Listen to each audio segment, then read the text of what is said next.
System या फिर हम ओवरऑल जो चेंजेस हमारे यहाँ पे आ रहे थे वो ये चीज़ें बहुत अच्छे से ऑब्जर्व कर रहे थे कि कैसे जो जनरेशन है, every next generation, every coming generation वो वेस्टर्न एजुकेशन सिस्टम या फिर western everything that was westernise और वेस्टर्न से वेस्टर्नाइजेशन से किस तरह से इन्फ्लुएंस हो रहा है और किस तरह से अपने आप को उस तरफ कन्वर्ट करते जा रहे हैं। और उसका सबसे बड़ा एग्जाम्पल हम लोग आज के डेट में खुद को देख ले तो हमें समझ में आ जाएगा कि हम क्या हैं। जो हम ड्रेसेस पहन के यहाँ पे खड़े हैं या फिर जिस तरह के रिप्रेजेंटेशन लेके यहाँ पे आ रखे हैं वो भारतीय बिल्कुल भी नहीं है। ये इम्पैक्ट है पोस्ट कॉलोनाइजेशन का। और हम जिस तरह के कपड़े आज के डेट में पहन रहे हैं वो भी हमारे कल्चर का हिस्सा या फिर हमारे कल्चर का पार्ट नहीं है। सबसे बड़ी बात, हमारे यहाँ गर्मी इतनी होती तो ये कपड़े तो हमारे लिए बने ही नहीं थे कि हम यहाँ पे कॉलर लगा के या फिर टाई लगा के चले जाएँ या फिर कोट पहने। हमें तो कहा गया था सिंपल कुर्ता धोती पहने, लेकिन ये सब चीज़ों को इतना बुरी तरह से डिबेट किया गया कि हमें लगा कि नहीं, जो भी हम कर रहे हैं वो गलत है।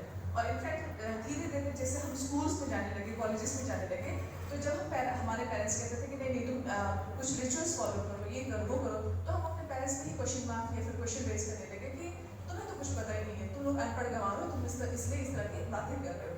तो ये क्वेश्चन हमने उन पे थोपना मतलब रेज करना शुरू किया और ऑब्वियसली ये जताना शुरू किया कि हमारे पास तो डिग्री है, हम ज़्यादा पढ़े लिखे, हम आपको फॉलो नहीं करेंगे। तो एनईपी का सबसे बड़ा जो होता ये था कि हाँ हमें अपने भाषा को प्रमोट करना है, क्योंकि भाषा प्रमोट करने का मतलब, मैं बहुत देर से यहाँ पे डिस्कशन जो चल रहा था उसको सुन रही थी।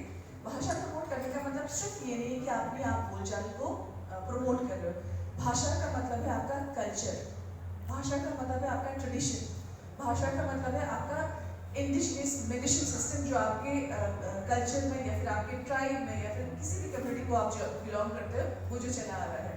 तो अगर भाषा को हमने हिट कर दिया या फिर उसको हमने तोड़ दिया तो इसका मतलब आपके पूरे कल्चर सिस्टम को हमने तोड़ दिया।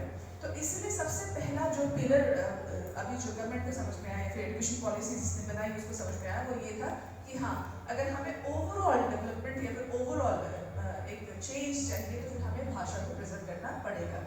और ये एक ट्री लैंग्वेज पॉलिसी जो गवर्नमेंट ने अभी इम्प्लीमेंट करी या फिर लेकर आई है, उसका सबसे बड़ा रीज़न ही ये था कि जो हर इंडिविजुअल बच्चा है वो ये समझ सके कि उसकी जो लैंग्वेज है या फिर उसकी जो भाषा है जिसको वो बोलता है वो भी उतना ही इम्पोर्टेंट है जो पार्लियामेंट में बोली जाती है या फिर किसी और कंट्री में बोली जाती है। और कहीं से भी वो ये ना समझे कि हम इस भाषा को बोल के कुछ नहीं कर पाएंगे। क्योंकि अभी कुछ क्वेश्चंस वगैरह यहाँ कुछ बच्चे पूछ रहे थे कि ठीक है हम प्रिजर्व तो करेंगे, लेकिन ultimately we are stuck between that race of development कि हमें लगता है कि we are born with silver spoon but we should die with the golden spoon.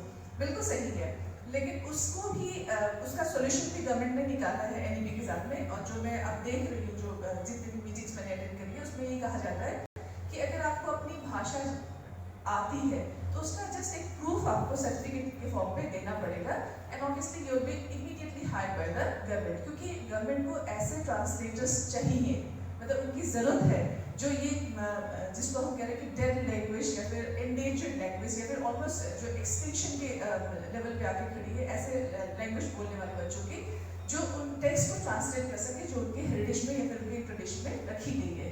क्योंकि अगर हम इसको ट्रांसलेट नहीं करेंगे तो फिर ये बहुत जल्दी खत्म हो जाएगा। तो आप ये मत सोचिए कि अगर आप आखिरी इंसान हो उस भाषा को बोलने वाले तो आपकी कोई वैल्यू नहीं। In fact you are the most valuable one, उस आखिरी इंसान की सबसे ज़्यादा वैल्यू होगी जो उसको बोल रहा है। तो इसलिए ये क्वेश्चन अपने दिमाग में बिल्कुल मत लेकर आइएगा कि अगर हम इस भाषा को बोल रहे हैं तो हमारे साथ में भाषा खत्म हो जाएगी, उसका मतलब हमारी कम्युनिटी खत्म हो जाएगी। नहीं, आपकी बहुत ज़्यादा वैल्यू है। और इस तरह की चीज़ें मैंने कुछ यूरोपियन कंट्रीज वगैरह में भी सुनी थी जहाँ में ये कहा गया था कि हम जो बूढ़े लोग हैं, because obviously they are the store house of knowledge, एक तरह से हम कह सकते हैं लिविंग लाइब्रेरीज हैं। तो जिस तरह की भाषा वो बोला करते थे वो आज के डेट में हम नहीं बोल रहे। हर भाषा, चाहे मैं अपनी माँ का ही एग्जाम्पल ले लूँ, यहाँ पे हमारे यहाँ पे उत्तराखंड में गढ़वाली बोली जाती है और typical language which is spoken has that particular style जिसको हम प्रोवर्बियल लैंग्वेज कहते हैं, यानी कि उसमें कहावत और लोकोक्तियाँ बहुत ज़्यादा होती है। तो मैं ये जब मम्मी से सुनती थी उनकी भाषा तो उसमें अक्सर ये रेफरेंस आता था मुहावरों का, लोकोक्तियों का। लेकिन जब हम उसी भाषा को बोलने की कोशिश करते तो उस खूबसूरती के साथ में नहीं बोल सकते जिस खूबसूरती के साथ में वो बोला करती थी। तो कहीं ना कहीं मुझे लगता है कि जो प्रोवर्बियल लैंग्वेज वो यूज़ करा करती थी तो वो आज हम नहीं करते, तो एक तरह से खत्म हो गया। तो आज हमें ज़रूरत है उन स्टूडेंट्स की, उन रिसर्चर्स की जो ऐसे बूढ़े लोगों से कनेक्ट हो सके, and actually government is working on that, believe me. और ये सब चीज़ ये इसके लिए सिर्फ गवर्नमेंट ही नहीं कुछ कर पाएगी, आपका भी बहुत बड़ा सपोर्ट इसमें होना पड़ेगा। आपको सोचना पड़ेगा कि आप इसको किस तरह से प्रेजेंट करेंगे।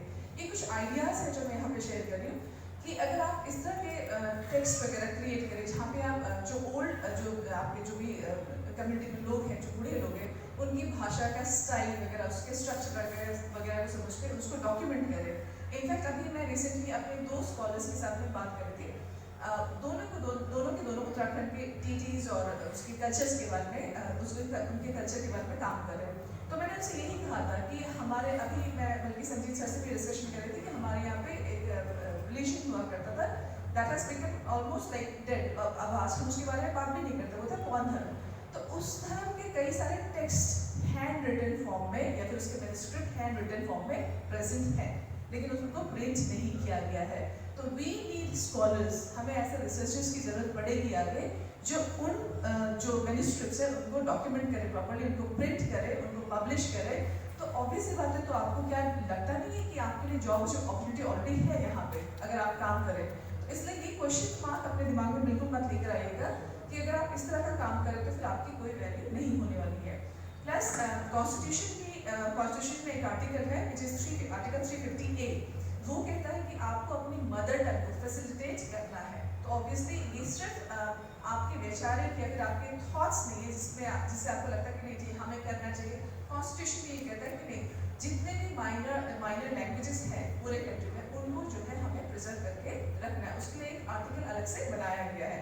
जस्ट हम ये कह सकते हैं कि हमें इन सब चीज़ों के बारे में कोई आइडिया नहीं है, इसलिए हमें लगता है कि नहीं हमें कोई प्रमोशन नहीं मिलेगा। इनफैक्ट अगर आप इस तरह के प्रोजेक्ट्स वगैरह करते हैं जिस तरह से मैंने आपको बताया कि जो बूढ़े लोग हैं उनकी कहानियाँ सुनकर या फिर उनके लैंग्वेज स्टाइल को प्रिजर्व करते हैं, तो ऑब्वियसली ये चीज़ जो है पब्लिश होगी। बस यू नीड राइट डायरेक्शन।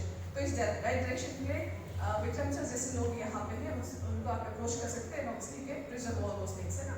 तो इसका बिल्कुल भी आप वो मत करिएगा। प्लस जो यूनेस्को का एक वर्ल्ड कॉन्फ्रेंस हुआ था, उसमें उन्होंने यूनेस्को ने ये कहा था कि जितने भी डेवलपिंग कंट्रीज हैं उनकी कॉम्पिटेंसी को इंक्रीज करने के लिए सबसे जो पहला स्टेप लेना चाहिए वो ये लेना चाहिए कि हमें वहाँ के कल्चर और वहाँ के जो ट्रेडिशंस हैं उनको प्रमोट करना चाहिए, क्योंकि उन कल्चर और ट्रेडिशन का प्रमोशन जो प्रिजर्व करने का जो सबसे बड़ा तरीका है वो है भाषा। अगर हम वहाँ की भाषा, क्योंकि everything lies in the language, अगर हम किसी भी चीज़ की बात करें तो वो भाषा में ही है शायद, क्योंकि जो जैसे अभी हम जूठे की भी बात कर रहे थे, तो we don't have any particular translation और एग्जैक्ट वर्ड फॉर जूठा इन इंग्लिश। तो इसका मतलब अगर हमने अपने भाषा से अपने भाषा को भूल गए, ये जूठा शब्द यहाँ खत्म हो गया, तो हमें इसका कोई सब्स्टिट्यूट इंग्लिश में नहीं मिलेगा। ये तो एक बहुत छोटा सा एग्जाम्पल है। तो इसी तरह के बहुत सारे कॉन्सेप्ट हमारे कल्चर में है। तो अगर उस भाषा की डेथ हो गई या फिर वो बोली नहीं जा रही है, तो इसका मतलब उस पर्टिकुलर कल्चर के बहुत सारे कस्टम ट्रेडिशंस हैं जो उसके साथ में खत्म हो जाएंगे। तो इसलिए ये हमारी मॉरल रिस्पॉन्सिबिलिटी बनती है, विदाउट हैविंग दैट डाउट कि हम बस अकेले हैं तो क्या होगा। नहीं, अकेले ही चलोगे तो ही एक झुंड बनेगा, है ना। हर काम जो आप जिसकी शुरुआत करते हैं उसके लिए पहले आपको अकेले ही चढ़ना पड़ता है, उसके बाद ही आपका कारवा बनता है। तो ये इनिशिएटिव आप लोग बिल्कुल लीजिए। और ये कुछ मैंने पॉइंट्स आपको NAP के बताया। I hope it's going to help you out and certainly if you just need any help or any query, if you have any query regarding this, you can ask me. Okay, thank you